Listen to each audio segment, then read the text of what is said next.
was a calm morning in Chelmsford, England, when neighbors heard shouting coming from Jack Seppel's apartment. The noise stopped as quickly as it started, leaving an unsettling silence behind. Hours later, police arrived and found something that shocked even the most experienced officers.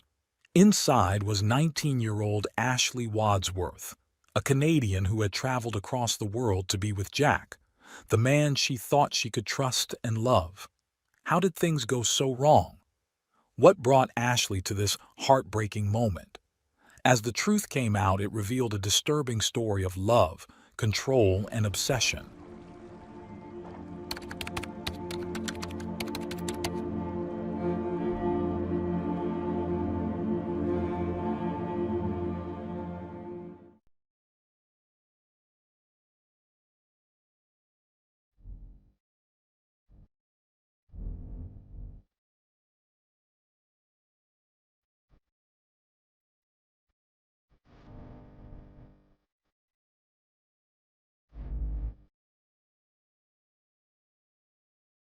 Ashley Wadsworth, born on July 25, 2002, in Vernon, British Columbia, Canada, grew up as the younger daughter of Kenneth and Christy.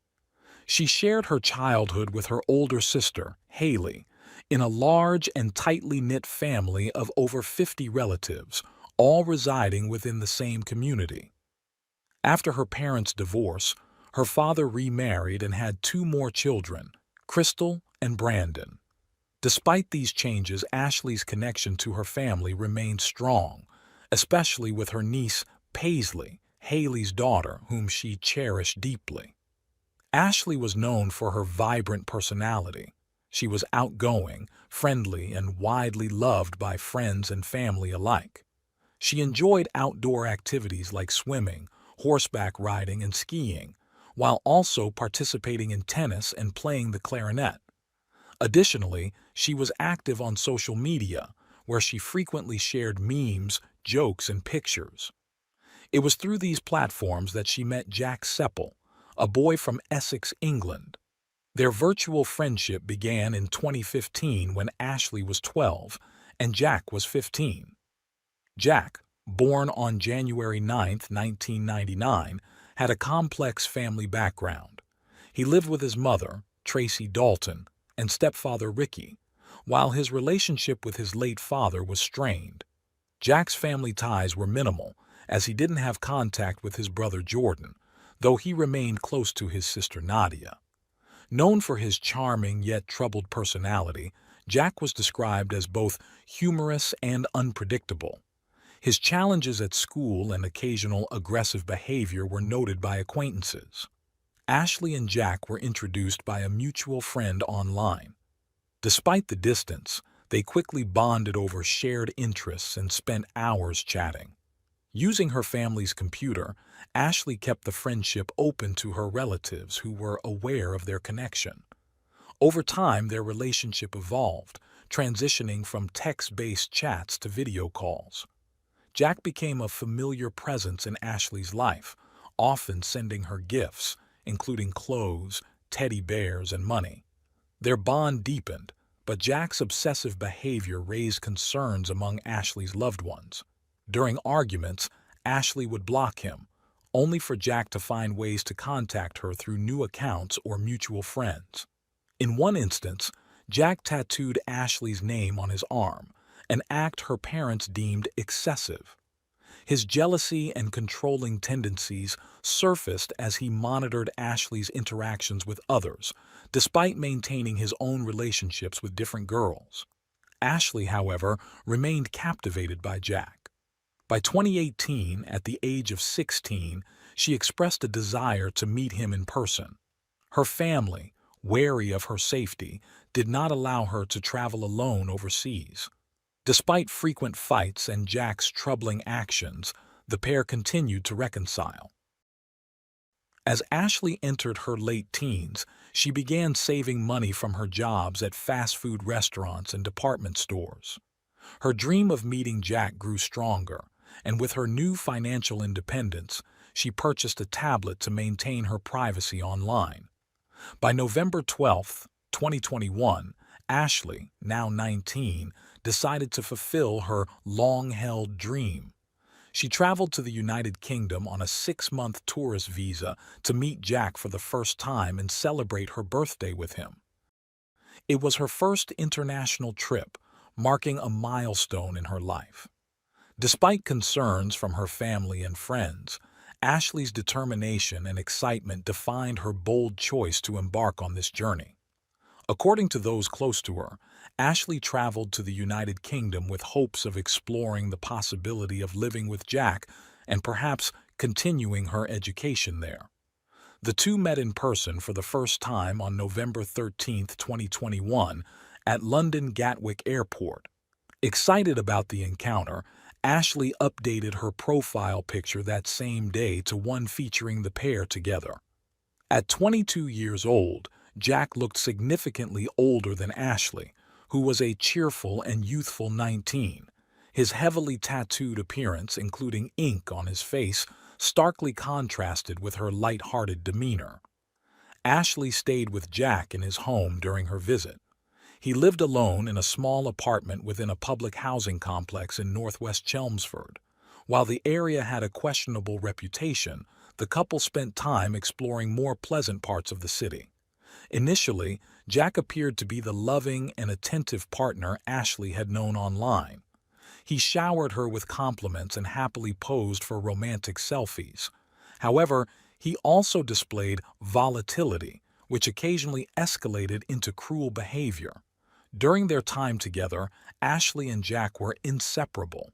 Since she was on a tourist visa, Ashley couldn't work, and Jack, who was unemployed, relied on social assistance and occasional help from his mother, Tracy, who lived nearby.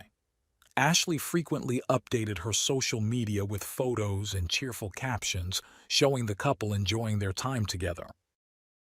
They even adopted a puppy named Winston, adding another layer of apparent happiness to their life. However, as weeks passed, Jack's behavior began to shift.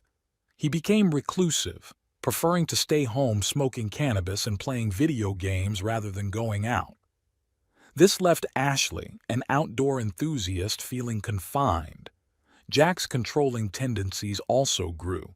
He discouraged her from speaking to neighbors and restricted her activities. Before her trip, Ashley had been put in touch with American missionaries by a friend from her church. Despite her interest in meeting them, Jack forbade her from attending church services. Determined, Ashley maintained secret contact with the missionaries through text messages, deleting conversations to keep them hidden. The missionaries quickly noticed Jack's controlling and possibly abusive behavior. When Ashley confided in them, she admitted knowing she deserved better, but claimed her main goal was to make Jack happy. The abuse extended beyond emotional control. About 6 weeks after Ashley's arrival, Jack texted his mother, admitting he had struck Ashley in a jealous rage after discovering that she had blocked 2 British numbers years earlier. Publicly, Ashley continued to present a picture of happiness online, but she secretly documented her bruises on a private account. She confided in her sister Haley, but threatened to cut ties if Haley told their mother, fearing her family would despise Jack. In late December 2021, Jack attempted suicide by overdosing on anxiety medication. Ashley called an ambulance, and he was treated at the hospital. Following this incident, Ashley was designated as Jack's caregiver, tasked with safely administering his medication using a lockbox provided by a nurse. Haley accidentally revealed the situation to their mother, who pleaded with Ashley to return home. Ashley, however, insisted that Jack would improve. In early January 2022, another violent incident occurred. Jack smashed a beer glass over Ashley's head. Distraught, Ashley video-called Haley while Jack forced her to clean up the broken glass. In the background, Haley could see Jack pacing and shouting. Despite her sister's desperate pleas to leave, Ashley stayed. On January 9th, Jack celebrated his 23rd birthday as though nothing had happened, surrounded by family and Ashley. Soon after, Jack's mother and stepfather organized a family trip to Rye, a quiet coastal town, hoping the change of scenery might ease tensions after Jack's suicide attempt. Photos from the trip painted a picture of harmony, offering a false sense of reassurance to Ashley's parents, who were unaware of the full extent of the abuse. Yet, this fleeting peace did not last. By late January, Jack's temper flared again. During another argument, he physically assaulted Ashley, throwing a candle and a television remote at her while she was on a video call with Haley. Once again, Haley begged Ashley to come home. Initially, Ashley agreed but soon changed her mind, holding on to the belief that somewhere inside Jack's violent persona was the charming boy she had known for so many years. Ashley prayed that time, medication, or her love could heal Jack. Based on conversations with her mother, it seemed Jack had some awareness of the toxic cycle he had created. He would accuse Ashley of disloyalty, lash out at her, and later apologize profusely. Despite his occasional guilt, it wasn't enough to prevent the devastating events that were about to unfold. On the morning of February 1st, 2022, Jack became enraged again, accusing Ashley of sneaking off to meet others behind his back. He demanded access to her phone and social media accounts. Around 8 a.m., one of Jack's neighbors heard Ashley screaming through the shared wall. Moments later, Ashley appeared at her door, barefoot, crying, and bleeding from a cut on her hand. She explained that Jack had flown into a rage after finding a photo of a naked woman on her phone, assuming it was someone she knew. He had verbally abused her, smashed her phone, and thrown their puppy, Winston, against the wall. Despite fearing for her life, Ashley begged her neighbor not to call the police. The neighbor reluctantly agreed but urged Ashley to accompany her to a medical appointment to avoid returning to Jack's apartment. Ashley refused, so the neighbor decided to confront Jack directly. He apologized for his actions and appeared calm, convincing the neighbor to leave for her appointment.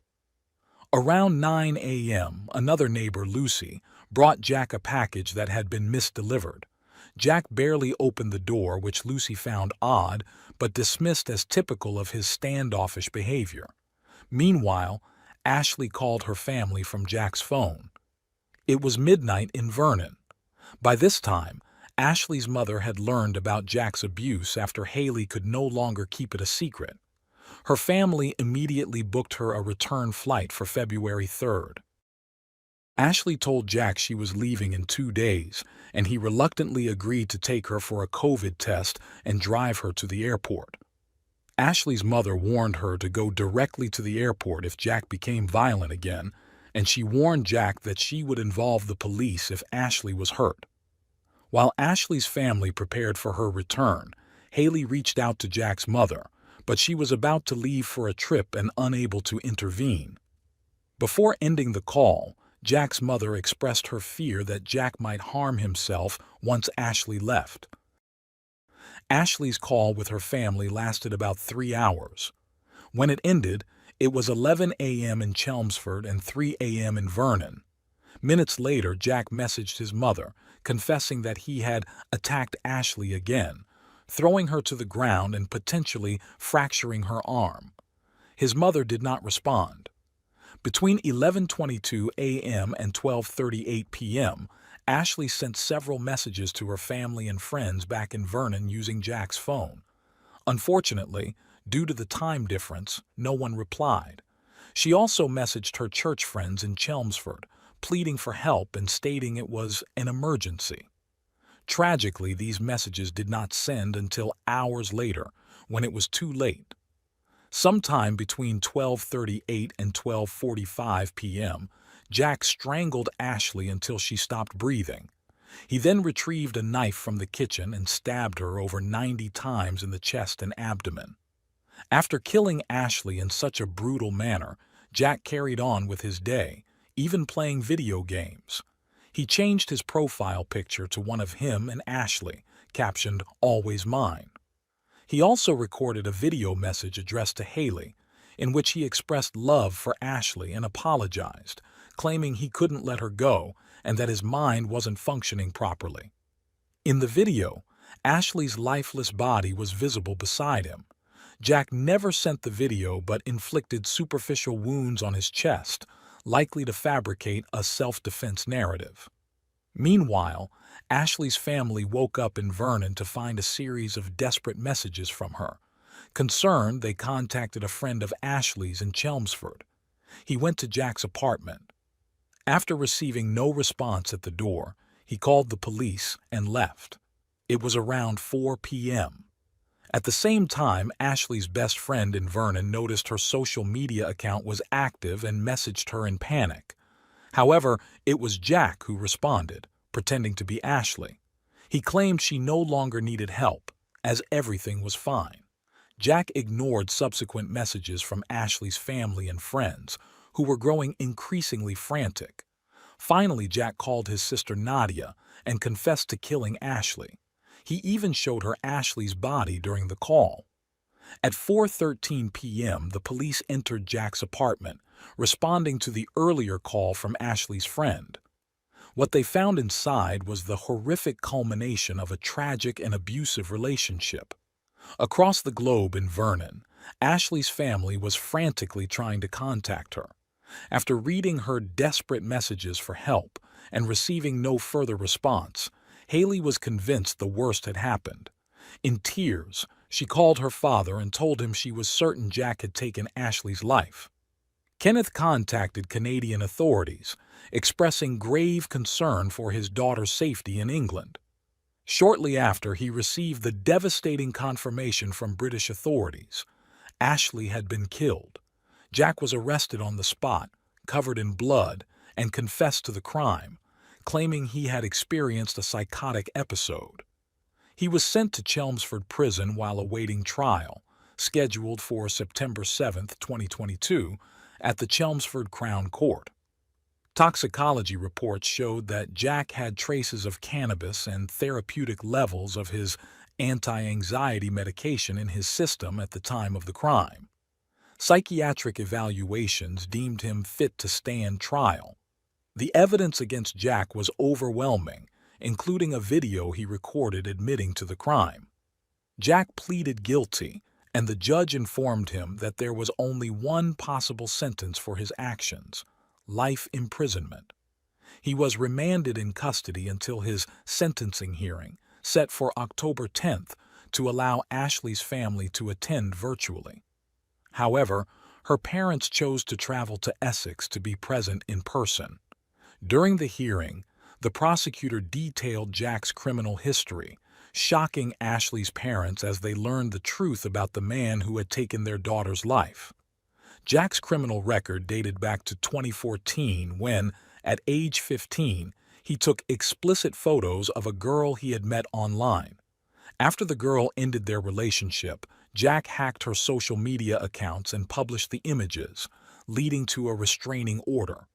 Just a month later, Jack violated the order by continuing to contact her online. In the same year, Jack physically assaulted his mother during an argument about his Xbox, pushing her to the floor and tearing a door off its hinges. By March, he had breached the restraining order again, sending the victim another social media request. When the order expired in 2017, Jack contacted the girl within 6 minutes, using similar coercive tactics as he later used with Ashley. In one message, he told her she could never get rid of him, even if it meant he went to prison. In 2018, Jack's behavior escalated. He served time in a juvenile detention center after cutting his arm and damaging a door when his mother called paramedics. A restraining order was issued to protect his mother, but Jack breached it later that year. In September, he broke into an assisted living facility and received a 21-day prison sentence. By 2020, Jack was accused of false imprisonment, assault, and coercive behavior after locking a woman in his home. Although charges were dropped due to the victim's absence at trial, a restraining order was imposed. Later that year, Another relationship ended when Jack became violent and controlling, choking the woman and locking her in his home. She managed to escape, but no charges were filed. Ashley's parents were horrified to learn of Jack's violent past. During the sentencing hearing, the court reviewed a letter Jack had written to Ashley's family from prison, expressing remorse. In the letter, addressed to Ashley's mother and Haley, Jack acknowledged that nothing he said or did could bring Ashley back or ease their pain. He claimed his mental health had deteriorated, leading to intrusive thoughts that affected his actions, though he admitted this was no excuse. Considering Jack's extensive history of violence and his guilty plea, the judge sentenced him to life imprisonment with the possibility of parole after 23 years. Ashley's parents left the courtroom knowing justice had been served but carrying the weight of unimaginable loss. On October 12th, Ashley's parents, stepmother, a close friend, and Julie Taylor, a campaigner against knife violence who had lost her teenage grandson Liam to a stabbing, held a vigil in Ashley's honor. The group walked from Brownings Avenue to the location where Ashley had spent her final days. They laid wreaths and placed roses on the doorstep. Ashley's mother spent a quiet moment reflecting at the site, mourning her daughter's loss. Neighbors, some of whom had attended Jack's sentencing, came out to support the family.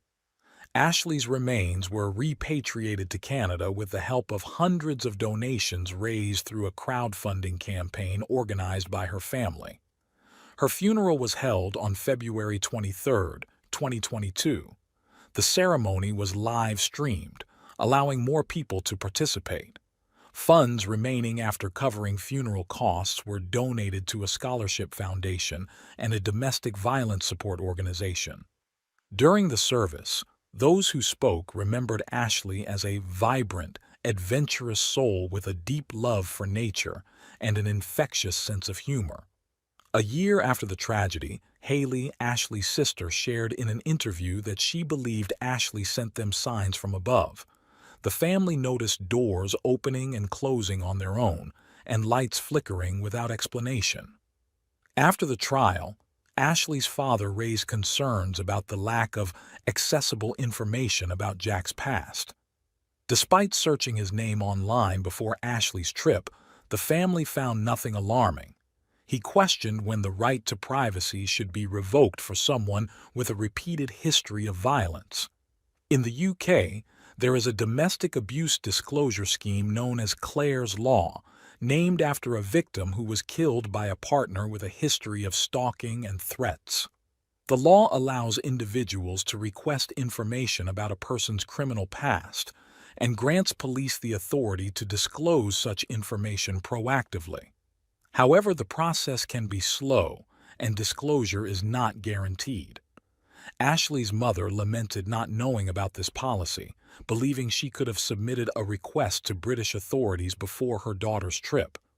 Domestic abuse is a global issue affecting women of all ages, social classes, and backgrounds.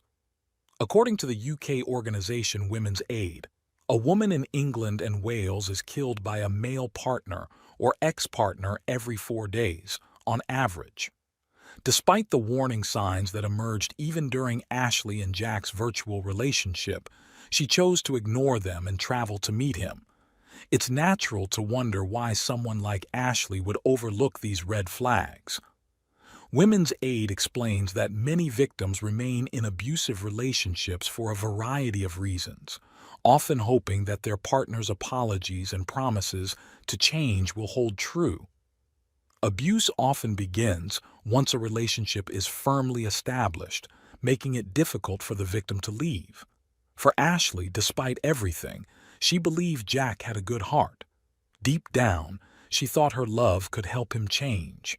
Tragically, by the time she realized she was wrong and decided to distance herself, it was too late.